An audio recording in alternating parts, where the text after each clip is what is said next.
30 मई और उस रात एक लड़की अचानक गायब हो गई। जगह थी उत्तरकाशी। दरअसल ऊंची पहाड़ियों पर उस रात अजीब सी खामोशी पसरी हुई थी। दयारा बुग्याल की ढलानों से टकराती ठंडी हवाएं जंगल के बीच ऐसे सरसराहट पैदा कर रही थी कि मानो कोई अनदेखा रहस्य खुद को छिपाने की कोशिश कर रहा हो। वहां दूर दूर तक सिर्फ अंधेरा था, जबकि बबीता समेत उन 3 दोस्तों के लिए यह ट्रेकिंग के रोमांच का हिस्सा था। वो तीनों वहां एक टेंट लगाकर रात गुजारने के लिए रुके थे, लेकिन किसी को अंदाजा नहीं था कि कुछ घंटों बाद यही रोमांच एक ऐसे रहस्य में बदल जाएगा जो सबको हैरान कर देगा। आखिर क्या है इस पूरी वारदात की कहानी, जो पुलिस के लिए भी बेहद बड़ी पहेली बन चुकी है। दरअसल उत्तराखंड की वादियों में बसा है ट्रैक दयारा बुग्याल। उस ट्रैक का इंसेप्शन पॉइंट यानी शुरुआती बिंदु गांव रेथल है। तकरीबन 21 किलोमीटर लंबे उस ट्रैक को नापने के लिए दुनिया भर के बीसियों पर्यटक हर साल उत्तराखंड के उत्तरकाशी जिले में पहुंचते हैं और इसे पूरा करने में तकरीबन 4 से 5 दिनों का वक्त लगता है। रामनगर की रहने वाली 24 साल की MBA स्टूडेंट बबीता पांडे भी अपने 2 दोस्तों के साथ इसी एडवेंचर की तलाश में उत्तरकाशी के इस दयारा बुग्याल ट्रैक पर पहुंची थी। लेकिन तारीख थी 29 मई 2026। अभी उनकी ट्रैकिंग शुरू हुई भी नहीं थी कि बीच रास्ते से अचानक बबीता ऐसे गायब हो गई कि उनकी गुमशुदगी अब एक पहेली बन चुकी है। बबीता के गायब होने के बाद अगर पीछे कुछ बचा है तो ये वो है कि बबीता का एक बैग जिसे वो लेकर ट्रैकिंग के लिए निकली थी और एक आखिरी CCTV फुटेज जो 28 मई को दिन में उत्तरकाशी के एक होटल के बाहर रिकॉर्ड हुई थी। उस CCTV में बबीता अपने 2 दोस्तों के साथ नजर आती है।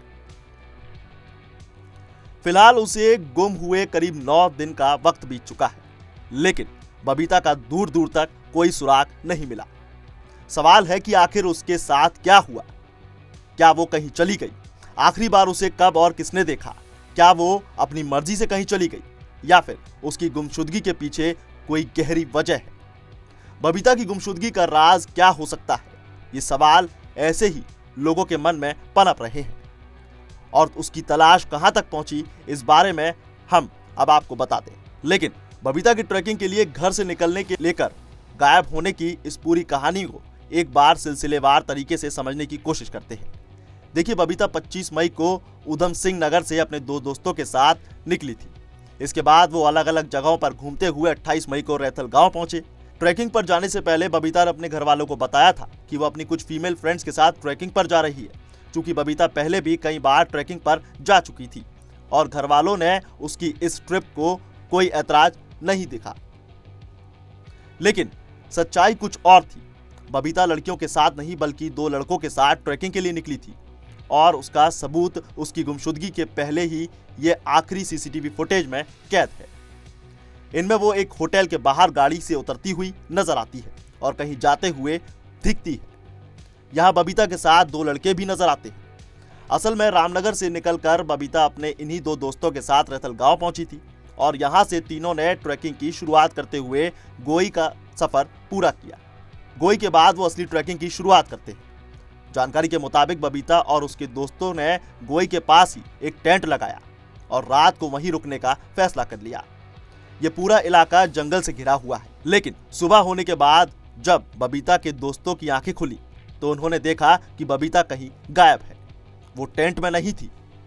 हालांकि बबीता का बैग टेंट में ही रखा था। बबीता को गायब देखकर पहले तो उसके दोस्त घबरा गए और फिर उन्होंने पुलिस को इसकी खबर दी।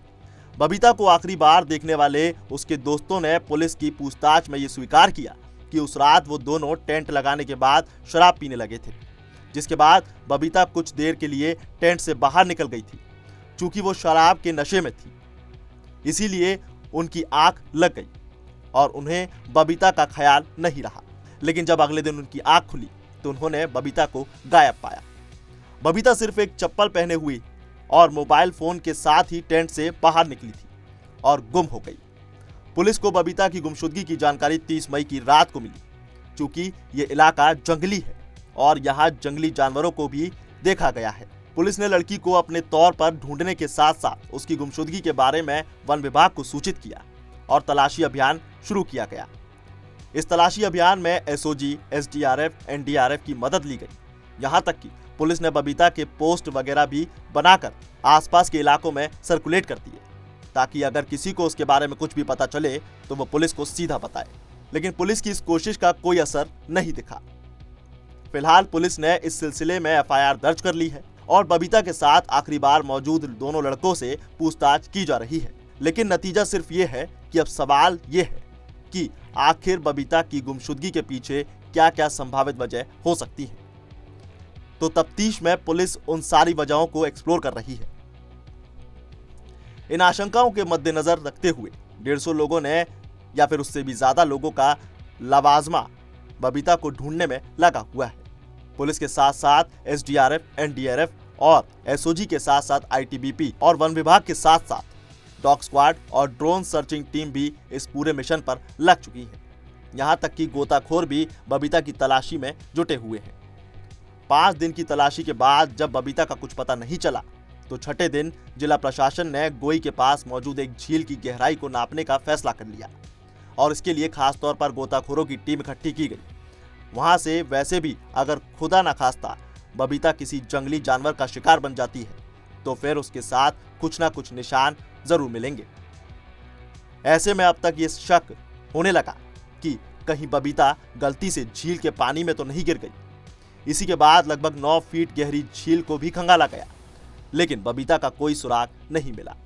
अब जब बबीता की तलाश शुरू हुई तो पहले ही कदम पर शासन प्रशासन और खासकर उत्तरकाशी के पर्यटन विभाग की घोर लापरवाही और पर्यटन के नाम पर धोखेबाजी और धंधेबाजी का खुलासा हो गया।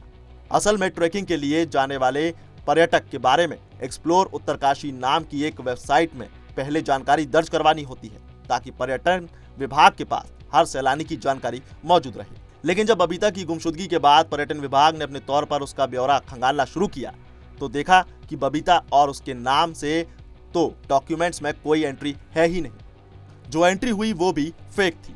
फिलहाल डॉक्यूमेंटेशन के नाम पर फर्जीवाड़ा करने वाले ट्रैवल एजेंसी का लाइसेंस पर्यटन विभाग ने सस्पेंड कर दिया है। लेकिन यह भी सच है कि इस फर्जीवाड़े के बाद एक लड़की 7 दिनों से गायब है और उसका कोई सुराग अभी तक हाथ नहीं लगा है। फिलहाल बबीता के घर वाले इस मामले की उम्मीद में हैं कि आने वाले दिनों में उनकी बेटी घर वापस आएगी। इंतजार खत्म होगा। बबीता 2 भाइयों की इकलौती बहन है और घर वाले उसकी गुमशुदगी से सदमे में हैं। अपनी बेटी के गायब हो जाने से सबसे ज्यादा सदमे में बबीता की मां है। उन्हें बबीता ने यह बताया कि वो अपनी सहेलियों के साथ उत्तरकाशी घूमने जा रही है, लेकिन यहाँ आकर उन्हें पता चला कि वो सहेलियों के साथ नहीं बल्कि 2 लड़कों के साथ घूमने निकली थी। जाहिर है ये रहस्य भी उन्हें परेशान कर रहा है। अब तक की तफ्तीश में सामने आई जानकारी के मुताबिक अगर बात की जाए तो 29 मई की रात बबीता के मोबाइल फोन की लोकेशन करीब 12 बजे तक गोई में ही थी। इसके बाद उसका फोन स्विच ऑफ हो गया, जबकि बबीता के साथियों ने अगले दिन ही यानी 30 मई की रात करीब 7:30 बजे पुलिस को गुमशुदगी की जानकारी दे दी। अब सवाल यह है कि पुलिस को इत्तला देने में इतनी देर क्यों हुई? गोई में जहां बबीता और उसके दोस्त टेंट में ठहरे हुए थे, क्या वहां पर बबीता और उसके दोस्तों के अलावा कोई और ट्रैकर भी मौजूद था? अगर हाँ तो वो कौन था और क्या इसके बारे में कोई पूछताछ की गई? जिस तरह के पर्यटकों के रजिस्ट्रेशन के मामले में घपले की बात सामने आई, पुलिस सारे पर्यटकों को शायद ही ट्रेस कर पाएगी। ऐसे में बबीता की गुमशुदगी का रहस्य और भी ज्यादा उलझता जा रहा है। अब देखना यह होगा कि आखिर आने वाले दिनों में बबीता के बारे में क्या कुछ खास ठोस सबूत मिलते हैं। क्या बबीता घर वापस आ पाएगी या अभी भी एक रहस्य बना हुआ है? अब आपको इस पूरे केस को देखते हुए, पूरे मामले को देखते हुए क्या कुछ कहना है, हमें कमेंट में जरूर लिखें और देखते रहिए पंजाब केसरी।